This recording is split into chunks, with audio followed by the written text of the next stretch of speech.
হাফাতুল মালাইকা ওয়া গাশিয়াতুমুর রাহমাহ ওয়া নাযালাত আলাইহিমুস সাকিনাহ ওয়া যাকারুল্লাহু ফী মান ইনদাহু রাওয়াহু মুসলিম। এই মাজলিস এত দামি, জিকিরের মাজলিস এত দামি। বুখারীর মধ্যে এক রওয়ায়াত আছে, এই মাজলিসকে কেন্দ্র করে আল্লাহ পাক ফেরেশতাদের মধ্যে ঘোষণা দেন, উশহিদুকুম আন্নী ক্বাদ গাফারতু লাহুম। ফেরেশতারা সাক্ষী থাক, গোটা মাজলিসের বান্দাদের গুনাহ খাতা মাফ করে দিয়েছে। ইয়াকুলুল মালাকু মিনাল মালাইকাতি ফীহিম ফুলানুন লাইসা মিনহুম ইন্নামা জাআ লিহাজাতিন ইয়াকুলুল্লাহু আযজা ওয়া জাল্লা হুমুল জুলাসা লা ইয়াশকা জালিসুহুম রাহুল বুখারী। অন্য রওয়ায়াতের মধ্যে আছে, মা মিন কওমিন ইসতামাউ ইয়াসকুল্লাহ তাআলা লা ইউরিদুনা বিযালিকা ইল্লা ওয়াজহাহু ইল্লা নাদাহু মুনাদিম মিনাস সামাই আন কুনু মাগফুরাল লাকুম ক্বাদ বুদদিলাস সাইয়্যাতুম হাসানাত। যখন জাকিরিন জিকিরের মাজলিস থাকতে থাকে, একদল আহ্বানকারী ফেরেশতারা আসমান থেকে ডাক দিয়ে বলে, জাকিরিন সুসংবাদ শোনো, আল্লাহ পাক তোমাদের গুনাহ খাতা মাফ করে দিয়েছে। শুধু মাফ করছে তাই নয়, তোমাদের সমস্ত গুনাহকে আল্লাহ পাক নেকের দ্বারা পরিবর্তন করে দিয়েছে। এই মাজলিস এত দামি। জাকিরিনদের অবস্থা কি? লাইয়াবআসাল্লাহু আকওয়ামান ইয়াওমাল কিয়ামাহ ফি উজুহিহিম নূর আলা মানাবিরি লুলু ইয়াকবুদুহুমুন নাস লাইসু বিআনবিয়া ওয়ালা শুহাদা। ক্বালা আল আরাবিয়্যু কুল্লুহুম লানা না'রিফুহুম। ক্বালা রাসূলুল্লাহি সাল্লাল্লাহু আলাইহি ওয়াসাল্লাম হুমুল মুতাহাব্বুনা ফিল্লাহি মিন কাবাইলি শাত্তা ওয়া বিলাদিন শাত্তা ইয়াসতামিউনা আলা যিকরিল্লাহি ইয়াযকুরুনাহু। কিয়ামতের ময়দানে একদল সম্প্রদায় উঠবেন, যাদের চেহারা নূরে আলোকিত হয়ে যাবে, মনে হয় যেন পূর্ণিমার চন্দ্র উদিত হয়েছে। ফি উজুহিহিম নূর, চেহারা নূরে আলোকিত হয়ে যাবে। আলা মানাবির লুলু জাবারজাত জামারাত, সবুজ ইয়াকুত পাথরের দ্বারা নির্মিত এক সিংহাসনের মধ্যে অধিষ্ঠ থাকবেন। মনে হয় যেন গোটা দুনিয়ার রাজউজির বাদশাহ তিনি সিংহাসনের মধ্যে অধিষ্ঠ অবস্থা আছেন। তাদের মর্যাদা দেখিয়া কিয়ামতের ময়দানে মানুষ ঈর্ষা করবে, আফসোস করবে, এই ব্যক্তি এত দামি কেন। সাহাবারা ভাবতেছিলেন তো নবীদের প্রশংসা, শহীদদের প্রশংসা। নবী আলাইহিস সালাতু ওয়াস সালাম বলেন, লাইসু বিআনবিয়া ওয়ালা শুহাদা। আমি এইমাত্র যাদের প্রশংসা করতেছি তারা নবীও না, তারা শহীদও না। এক ব্যক্তি বলছে, বাহ বাহ, তাহলে কারা তারা, জলদি পরিচয় দেন। নবী আলাইহিস সালাতু ওয়াস সালাম পরিচয় দেওয়া শুরু করলেন, হুমুল মুতাহাব্বুনা ফিল্লাহি মিন কাবাইলি শাত্তা ওয়া বিলাদিন শাত্তা ইয়াসতামিউনা আলা যিকরিল্লাহি ইয়াযকুরুনাহু। তার ওই সমস্ত সম্প্রদায় যারা বিভিন্ন এলাকার থেকে, বিভিন্ন গোত্রের থেকে মাওলার মহাব্বতে জিকিরের উদ্দেশ্যে একত্র দিয়ে মাওলার জিকির শুরু করিয়া দিস। অথচ আজকে আপনার মধ্যে আমার মধ্যে জিকির নাই, জিকিরকে পছন্দ করি না। আফসোস, জিকিরকে আমরা ভিন্ন একটা গোত্রের আমল মনে করি। জিকিরকে মনে করি অমুক পীরদের যারা অনুসারী তাদের আমল।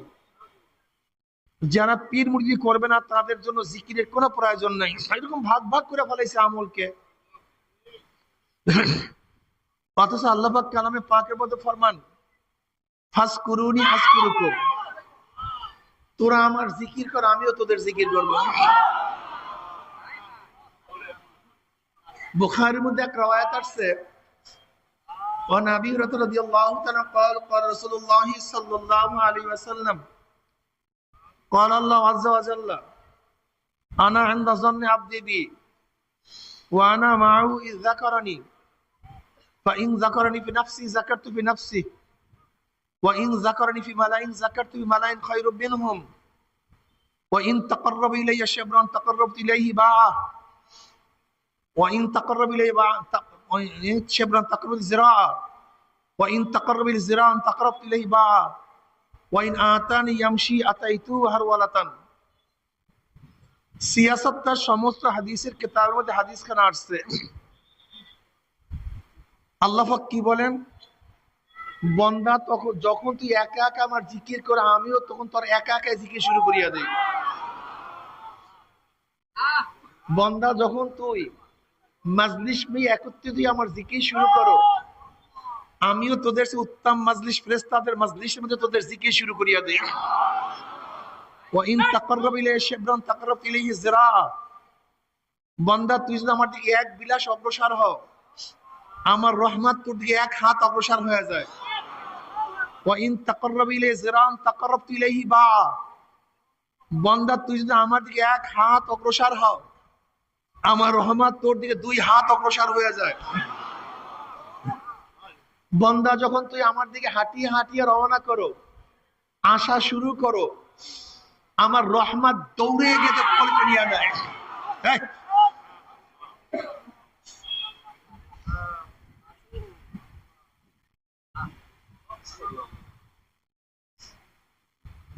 এগুলো সিয়াসাতটা সমস্ত হাদিস কিতাবে হাদিস খানা আসছে। অথচ এই হাদিসগুলি এখন আর আমরা বলিও না, বয়ানও করি না, হাদিসের বয়ান করি না। এগুলি মনে করি পীর মুরিদের হাদিস। আল্লাহ আমাদের মাফ করে দেন। এখন আমাদের তোলাবারা ওই সমস্ত হাদিসগুলি চর্চা করতে চায় না। আমাদের তোলাবারাও এগুলি ভালো মনে করে না। বর্তমান তোলাবাদের মধ্যে ওলামাদের মধ্যে জিকির আজকার নাই। জিকিরকে পছন্দ নাফরাত জিকিরের উপরে। দেখেন উম্মে হানি রাদিয়াল্লাহু তাআলা আনহার ঘরে জনাব মুহাম্মদ রাসূলুল্লাহ সাল্লাল্লাহু আলাইহি ওয়াসাল্লাম ঢুকছেন। উম্মে হানি রাদিয়াল্লাহু তাআলা ফরমান, ইয়া নবী আল্লাহ, বৃদ্ধা হয়ে গেছি, সারা রাত ইবাদত করার মতো ক্ষমতা নাই, আমাকে কিছু আমলের কথা বলে দেন যে আমলগুলি করার মাধ্যমে আল্লাহ পর্যন্ত বুঝতে পারি, আল্লাহর নৈকট্য লাভ করতে পারি। নবী আলাইহিস সালাতু ওয়াস সালাম বলে, পড়বেন না সাল্লাল্লাহু আলাইহি ওয়াসাল্লাম?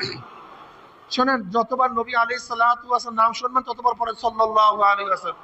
এটা দ্বিতীয়বার যেন বয়ান করতে না হয় ভাই, সাথে সাথে পড়বেন, আওয়াজ দিয়ে পড়বেন।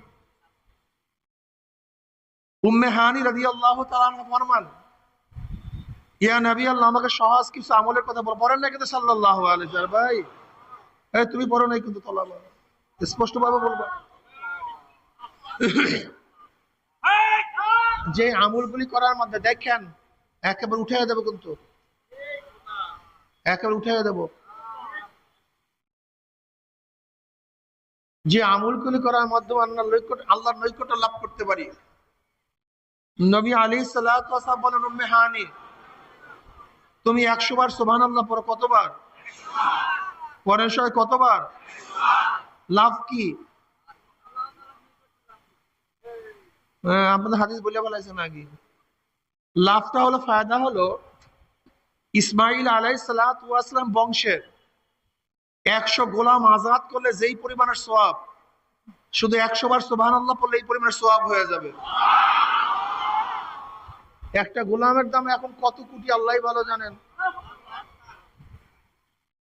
100 গোলাম আজাদ করলে যেই পরিমাণের সওয়াব, মাত্র 100 বার সুবহানাল্লাহ পড়লে, বলেন না কেন? একবার সুবহানাল্লাহ একটা গোলাম, একবার সুবহানাল্লাহ একবার সুবহানাল্লাহ একটা গোলাম। উম্মে হানি, তুমি 100 বার আলহামদুলিল্লাহ পড়ো।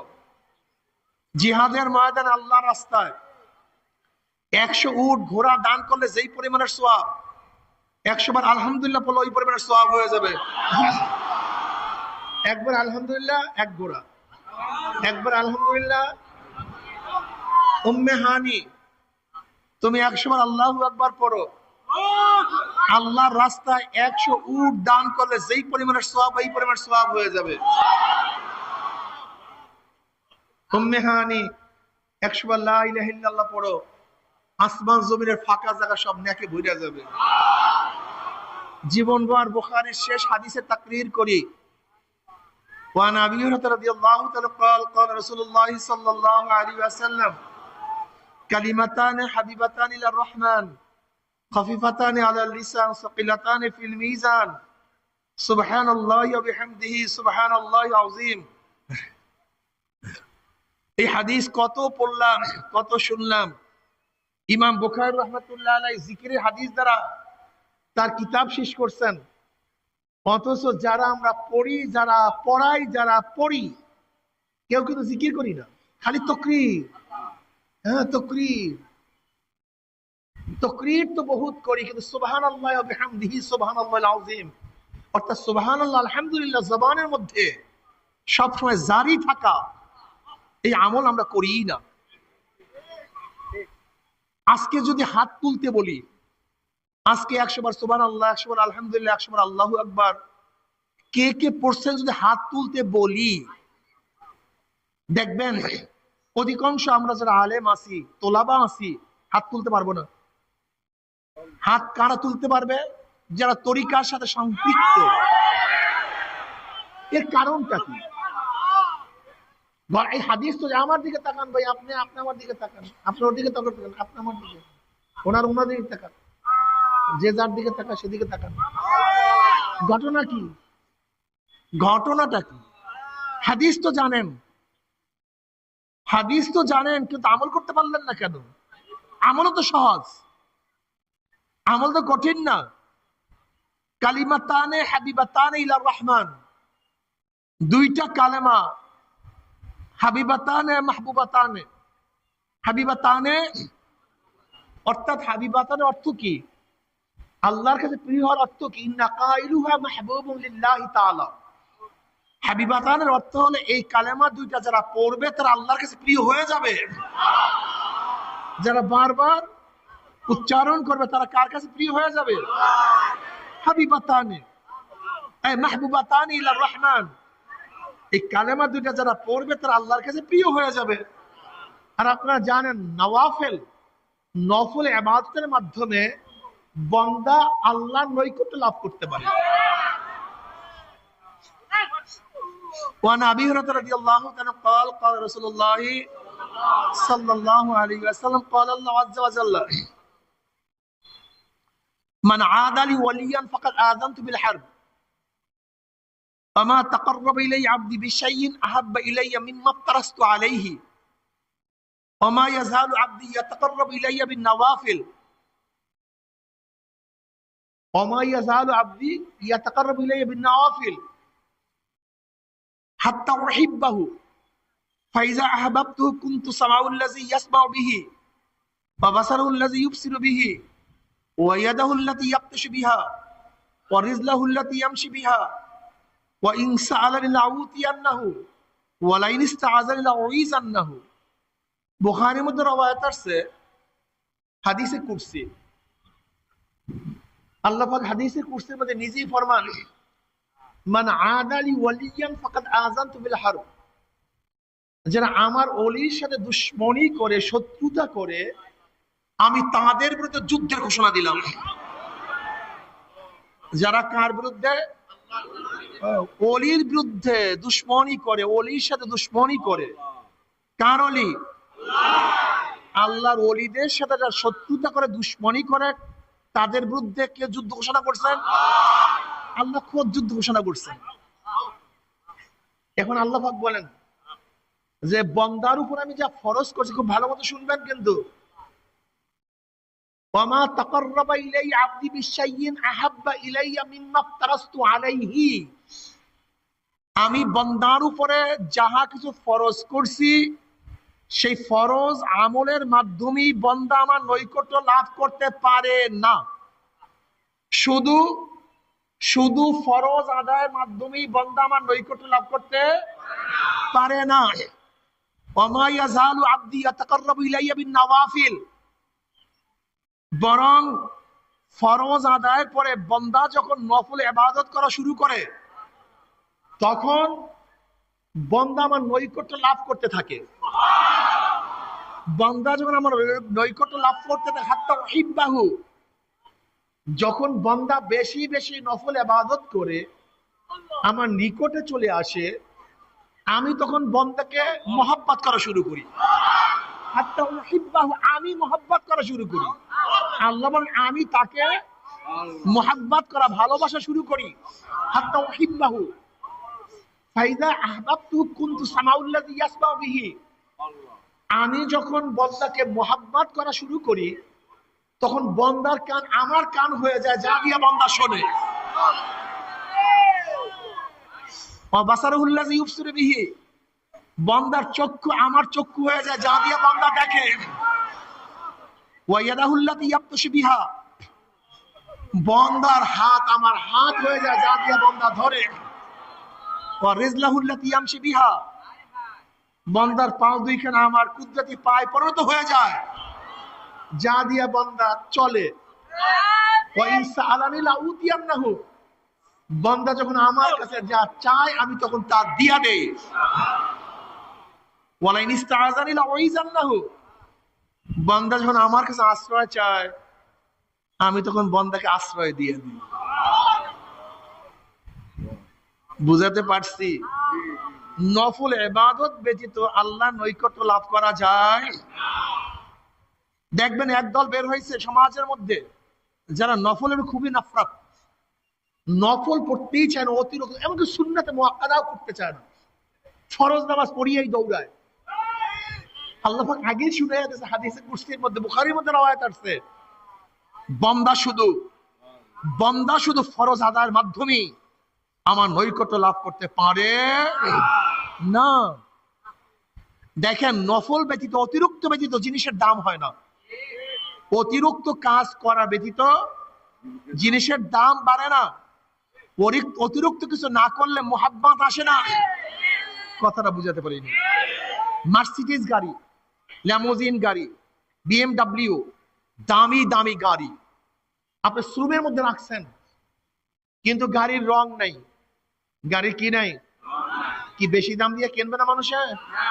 কেন? রং কি গাড়ির জন্য ফরজ? অজীব। রংটা তো কি? এটা নফল, অতিরিক্ত। এটা চলার জন্য ফরজ না, এটা তো অজীব না, এটা খুব জরুরি কিছু না। চলার জন্য, স্পিডের জন্য, আরামের জন্য, সব কিছুর জন্য তো রং কিচ্ছু না। কিন্তু রংবিহীন একটা গাড়ি যখন শোরুমের মধ্যে রাখবেন, এটা চলবে না কেন? বরং যে ঢুকবে সেই বলবে মালিককে, ভাই আপনি কি করতেছেন? আপনার গোটা দোকানের সবাই তো শেষ, আপনি এই গাড়িটাকে রাখছেন, রংবিহীন একটা গাড়ি রাখছেন। তার মানে এই গাড়ির দাম কমলো কিসে? অতিরিক্ত জিনিস ব্যবহার না করার কারণে। ওই রঙের মতো অতিরিক্ত জিনিস ব্যবহার না করার কারণে কোটি টাকার দামি গাড়ি কেউ ধরেই না, কেউ পছন্দ করে না। কিন্তু যখন এই দামি গাড়ির মধ্যে অতিরিক্ত রং লাগাই দেবেন, তখন গাড়ির দাম বেড়ে যাবে। যত বেশি পালিশ করবেন তত দাম, যত পালিশ করবেন তত দাম, যত অতিরিক্ত কাজ করবেন তত দাম বাড়তে থাকবে। একটা দামি জামা, অনেক দামি জামা ইস্তারি করেন নাই, শোরুমের মধ্যে ঝুলাইয়া রাখছেন, কেউ কিনবে ওইটা? কারণটা কি? ইস্তারি কি জামার জন্য ফরজ? ওয়াজিব, সুন্নাতে মুআক্কাদা। এটা কি? একটু অতিরিক্ত। ইস্তারিটা কি? যতক্ষণ পর্যন্ত অতিরিক্ত কাজ জামার মধ্যে না করা হয় ততক্ষণ পরে জামা কেউ কিনে না, এটার দাম বাড়ে না। ঠিক ইবাদতের মধ্যে যখন ইবাদতের ফরজের মধ্যে অতিরিক্ত না লাগানো হয় তখন ইবাদতের মধ্যে মজা আসে না, দাম বাড়ে না। তুমি কেন বুঝো না? তোমার বোঝার চেষ্টা করো। তুমি স্ত্রীর জন্য বাজার করে আনছো বহুত বড় বড় মাছ, কোরাল মাছ, 10,000 20,000 টাকা দিয়ে দামি দামি অনেক কিছু বাজার করে নিয়ে আসছে। আবার 2 টাকার বাদাম কিনে নিয়ে আসছে। কয় টাকার বাদাম? মাছগুলি, গোশগুলি, সমস্ত কিছু সামনে ফালাইয়া আর 2 টাকার বাদাম স্ত্রীর হাতের মধ্যে গুজিয়ে দিছো। এখন বলো তো, এই 1000 টাকার বাজারে বেশি খুশি না স্ত্রী 2 টাকার বাজারে বেশি খুশি? আপনারা তো ভালোই বুঝেন, দেখা যায় মোহাব্বত। ঘটনাটা কি বলেন তো? হ্যাঁ, এইটা কি? এই মাছের মধ্যে, অমুকের মধ্যে সবার শেরকাত আছে, ভাগ আছে, কিন্তু 2 টাকার বাদামের মধ্যে শুধু আমারই, অন্য কাউ না। ফরজ আদায় করবি না, তোর গুতা আছে, জাহান্নাম আছে, ভয় ব্যাপার আছে। কিন্তু 2 রাকাত নফল নামাজ না পড়লে তো জাহান্নাম নেই। কিন্তু 2 রাকাত নফল পড়লা কেন? কার জন্য? এটা মহাব্বতের কারণে। এটা ইজহারে মুহাব্বত, এটা ভালোবাসা। তুমি ফরজ রোজা না রাখলে গুতা আছে, জাহান্নাম আছে, এর জন্য তুমি রাখছো, তোমার নিজের স্বার্থ আছে। কিন্তু নফল রোজা রাখলা কার স্বার্থে, কার মহাব্বতে? ওটা মাওলার মহাব্বত। এই হাঁটতেছো চলতেছো, সুবহানাল্লাহ আলহামদুলিল্লাহ না পড়লে জাহান্নাম নাই, কিন্তু জবানের মধ্যে বারবার সুবহানাল্লাহ আলহামদুলিল্লাহ পড়তেছো কেন? কার মহাব্বতে? বুঝেন নাই? ফাইজা আহবাবতুহু, যখন বান্দা নফল ইবাদত করা শুরু করে আমি তখন তাকে মহব্বত করা শুরু করি। এটা আমার জন্য, অন্য কেউ না। ও দুইটা সিজদা আমার জন্য বেশি দেয়, ও আমার সামনে বেশি দাঁড়ায় থাকতে চায়, ও আমার সামনে বেশি নত হইতে চায়, ও আমার স্মরণ বেশি করতে চায়। হাত্তা উহিব্বাহু, যখন বান্দা নফল ইবাদত করা শুরু করে আমি তখন তাকে মহব্বত করা শুরু করি। ও আমার দিকে আসতে চায়, আমি ওকে টানতে থাকি। বুঝেন? দেখেন আসলে আমাদের মধ্যে সমস্যাটা কি? আমাদের মধ্যে মূল সমস্যা, আমি আমার গবেষণায় আমাদের মধ্যে মূল সমস্যা হলো আসলে আখিরাত সম্পর্কে আমাদের বুঝ খুবই কম। এইটাই মূল সমস্যা। আমরা দুনিয়াকে মুখ্য বানাইছি আর আখিরাতকে গৌণ বানাইছি। আর যারা আখিরাতকে মুখ্য বানাইছে আর দুনিয়াকে গৌণ বানাইছে, এই দুইজনের কাজ কর্ম চলাফেরার মধ্যে আসমান জমিন ডিফারেন্স। কথাটা বুঝতে পারিনি? এখানে কেউ আসি, আমরা এই মাজলিসের মধ্যে কেউ আসি যারা দুনিয়ার কাজ করার পরে যদি সময় পাই তাহলে আখিরাতে কিছু করব। কি কথা ঠিক না?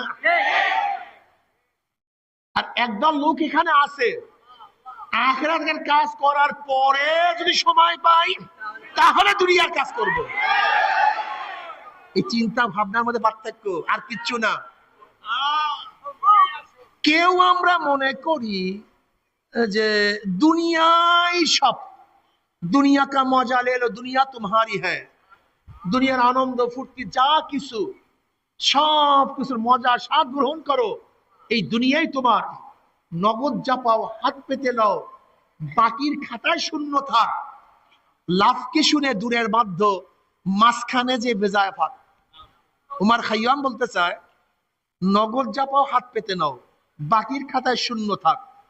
দুনিয়ার আনন্দ ফুর্তি, গান বাজনা, বেপর্দা আড্ডা, দাড়ি কাটিয়া যুবক সাজা, মেয়েদের সাথে আড্ডা মারা, মদ পান করে ভুট হইয়া পড়িয়া থাকা, বন্ধু বান্ধবের সাথে গ্যাঞ্জাম করা, আড্ডা মারা, গল্প করা, এগুলি স্বাদ নগদ নাকি ভাই? নগদ যা পাও হাত পেতে নাও, বাকির খাতায় শূন্য থাক। নামাজ পড়বা জান্নাত, রোজা রাখবা জান্নাত, ইবাদত করবা জান্নাত। কবে ভাই? বলে মৃত্যুর পরে, কবরে 1000,000 বছর, কিয়ামতের ময়দানে 50,000 বছর, পুলসেরাতে 30,000 বছর, তারপরে বলে বাকির খাতা শূন্য থাক। লাভ কি শুনে দূরের বাধ্য, জান্নাত অনেক দূরে, মাঝখানে যে বেজায় ফাঁক। এসব বাদ দাও তো, নগদ চাপাও হাত পেতে নাও। বলেন যাদের চিন্তা ভাবনা দুনিয়া কেন্দ্রিক, তাদের সাথে আমাদের চিন্তা ভাবনা মিলবে কিভাবে? আমাকে বলেন তো, সম্ভব কিভাবে? হ্যাঁ, আমাদের চিন্তা ভাবনা আর দুনিয়া মাজরাতুল আখিরাত।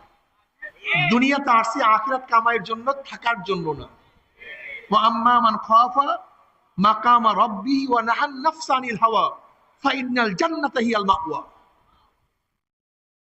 যে ব্যক্তি আখিরাতে প্রাধান্য দিবে, আখিরাতের দিনকে ভয় করে, আল্লাহর সামনে দাঁড়ায় হিসাব দিতে হবে এই ভয়ে, মনে যা চায় তা করবে না, ফাইনাল জান্নাতা হিয়াল মাওয়া,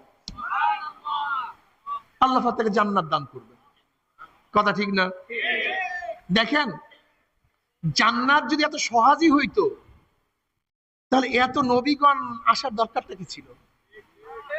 এত বুঝাবার দরকারটা কি ছিল? আমাকে বলেন তো। পড়াশোনা যদি এত সহজে ছিল, তা বাপ মার এত প্রেশানি উঠাবার দরকারটা কি ছিল?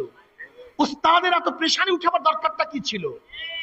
পড়াশোনা এত সহজ না, এই জন্য প্রেশানি বেশি। বুঝাতে পারিনি। দেখেন, ভালো কিছু করতে গেলে সাধনা লাগে, খারাপ কিছু করতে গেলে কোনো সাধনার প্রয়োজন হয় না। ময়লার মধ্যে পোকা জন্মানোর জন্য কোনো সাধনার প্রয়োজন হয় না, কিন্তু মুরগি ভালো মতো জন্মাইতে গেলে সাধনার প্রয়োজন হয়। জমিনে জঙ্গল ফলাইতে গেলে সাধনার প্রয়োজন হয় না, কিন্তু ফসল ফলাইতে গেলে সাধনার প্রয়োজন হয়। গরিব হইতে গেলে সাধনার প্রয়োজন হয় না, ধনী হইতে গেলে সাধনার প্রয়োজন হয়। মূর্খ থাকার জন্য সাধনার প্রয়োজন হয় না, শিক্ষিত হওয়ার জন্য সাধনার প্রয়োজন হয়। জেলখানায় যেতে সাধনা লাগে না, বালাখানা উঠতে সাধনার প্রয়োজন হয়। জেলখানায় যাইতে চান, কোনো সাধনা লাগবে না। মিজাজ খারাপ হয়েছে, একজনের মাথার মধ্যে একটা বাড়ি দেন, লোকটা শেষ। আপনার জেলখানায় যাওয়ার দরকার নাই, পুলিশ, সিআইডি, ডিবি, এনএসআই আপনাকে খুঁজিয়া জেলখানায় ঢুকাইয়া রাখবে। কিন্তু বালাখানায় উঠতে চান, সাধনা আর সাধনা। জাহান্নামে যাইতে চান, কোন সাধনার দরকার নেই, ঘুমায়া থাকেন, ফেরেশতারা খুঁজিয়ে নিয়ে আপনাকে জাহান্নামে ঢুকাইয়া দেবে। রোজা রাখিয়েন না, পর্দা করিয়েন না, ইবাদতের মধ্যে যাইয়েন না, মনে যা চায় করেন, ফেরেশতারা ঢুকাইবে কোথায়? কিন্তু জান্নাতে যাইতে চান, জান্নাতে যাইতে চান, কি করতে হবে? এছাড়া জান্নাতে যাওয়া যাবে না, এত সহজ না। আল্লাহ জিনা জাহাদু ফিনা লানাহদিয়ান্নাহুম সুবুলানা। জাহদুন, জুহদুন, জিহাদুন, কোশিশ, মুশাক্কাত, তাকাত, শেষ পর্যায়ে চেষ্টা করা। যখন তুমি সাধনা করবা, চেষ্টা করবা, আল্লাহকে পাওয়ার মাওলা হাজারো রাস্তা খুলিয়ে দিবে। সাধনা ব্যতীত জান্নাতে যাওয়া যাবে?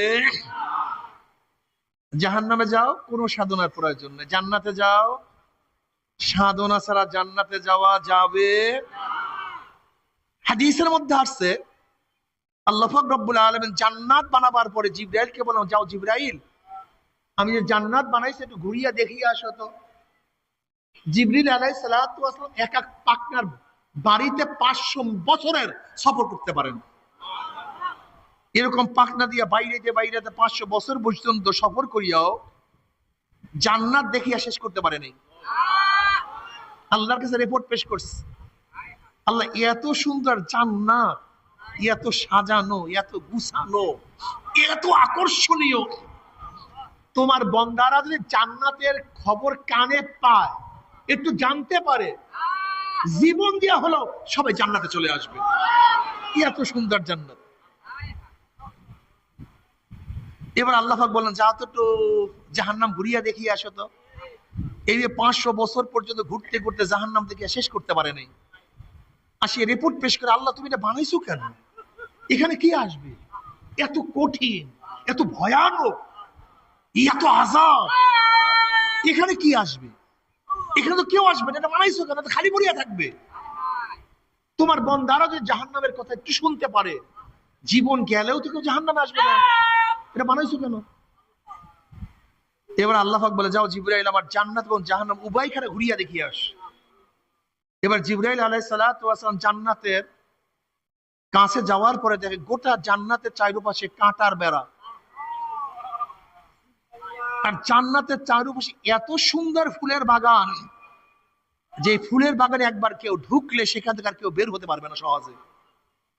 এবার জিবরাইল আলাইহিস সালাতু ওয়াস সালাম মন খুব খারাপ হয়ে গেছে, আসিয়া রিপোর্ট পেশ করতে, মাওলা হে, তুমি জান্নাতের চারপাশে যেভাবে কাঁটার বেড়া দিয়ে রাখছো, আমার ভয় হয় তোমার বান্দা বান্দি যখন জান্নাতের দিকে ঢুকতে যাইবে আর কাঁটার আঘাত খাবে, তখন না জানে আবার ফিরিয়া যায়, আমার ভয় লাগতেছে। আর তুমি জান্নাতের জাহান্নামের চারপাশে যেভাবে ফুলের বাগান লাগায় রাখছো, আকর্ষণীয়, আমার ভয় হয় একবার যদি কেউ ফুলের বাগানে ঢুকিয়া যায়, সেখান থেকে আর বের হইতে না পারে, আমার ভয় লাগতেছে। জান্নাতে যাইতে গেলে কি লাগবে ভাই? কাটার। ফজরের সময় নামাজ পড়, প্রচন্ড শীত, গরম পানির ব্যবস্থা নাই, কনকনে শীত, গোসল ফরজ, আবার মৃদু বাতাস, গরম পানির কোনো ব্যবস্থা নাই। ওইদিকে মুয়াজ্জিন ডাক দিছে, হাইয়া আলাস সালাহ, হাইয়া আলাল ফালাহ, আসসালাতু খায়রুম মিনান নাওম। প্রচন্ড শীতের মধ্যে মন চায় না নামাজ পড়ার জন্য, এখন কি করো? ল্যাপের মধ্যে লাথি মারো, কম্বলের মধ্যে লাথি মারো, গোসল করো, উজু করো, নামাজে দাঁড়ায়া যাও, জান্নাতের কাজ করো, কাটা ফোরো, কাটার আঘাত। জোহরের সময় প্রচন্ড কাজ, দোকানদারি, ব্যবসা বাণিজ্য শুরু, কাজের চাপ অনেক বেশি। ওইদিকে মুয়াজ্জিন ডাকতেছে, হাইয়া আলাস সালাহ, জলদি আয় নামাজের দিকে আয়, হাইয়া আলাল ফালাহ, দোকান বন্ধ কর, কল্যাণের দিকে আয়। দোকানের মধ্যে কল্যাণ নাই, দুনিয়ার কাজের মধ্যে কল্যাণ নাই, দুনিয়ার ব্যবসার মধ্যে কি নাই? কল্যাণ নাই। কল্যাণ কিসের মধ্যে?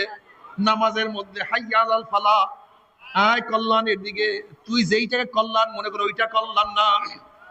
যেরকম বাচ্চারা পড়াশোনা রাখিয়া খেলাকে পছন্দ করে, আর বাপ মা ডাক দিয়ে বলে এইটার মধ্যে কল্যাণ নাই, তুমি যার মধ্যে আনন্দ পাও এর মধ্যে আনন্দ পাওয়া নাই। আসলে তোমার কল্যাণ, তোমার চিরস্থায়ী আনন্দ হবে পড়াশোনার মধ্যে, ওইটা ছাড়ে দিকে আসো। আমরা মনে করি দুনিয়ার কাজের মধ্যে অনেক বেশি কল্যাণ। আমার মাওলা জানে দুনিয়ার কাজের মধ্যে কল্যাণ নাই। হাইয়া আলাল ফালাহ, দুনিয়ার কাজ বাদ দে, নামাজে দাঁড়া, এর মধ্যে কল্যাণ। দোকানদার দোকান ছাড়ো, এ কাজওয়ালা কাজ ছাড়ো। যারা দুনিয়ার কাজের মধ্যে লিপ্ত ছিলাম, সমস্ত কাজ ছাড়িয়ে দিয়া নামাজে হাজিরা দাও, জান্নাতের কাজ করো, কাটা ভরো। বন্ধুরা সব খেলার মধ্যে লিপ্ত, তুমি খেলা বাদ দিয়া নামাজে হাজিরা দাও, আসরের নামাজ আদায় করো, জান্নাতের কাজ করো, কাটা ভরো। মাগরিবের নামাজ পড়ে এশারের নামাজ না পড়িয়া ঘুমাইও না, জান্নাতের কাজ করো, কাটা ভরো। তোমার ছোট ভাই হারাম খাইয়া কত বড় বিল্ডিং করছে, অথচ তুমি বড় হইয়া তার চেয়ে বড় শিক্ষিত হইয়াও তুমি হালাল খাওয়ার কারণে কিছুই করতে পারো না। তুমি হারাম খাইও না, কষ্ট করো, একটু সহ্য করো, জান্নাতের কাজ করো, কাটা পুরো। তোমারও তো মেয়েদের সাথে আড্ডা মারতে মনে চায়, মন চায় না তা না, সবাইরই মনে চায়, কিন্তু একটু অপেক্ষা করো, থামো, আড্ডা মারিও না, জান্নাতের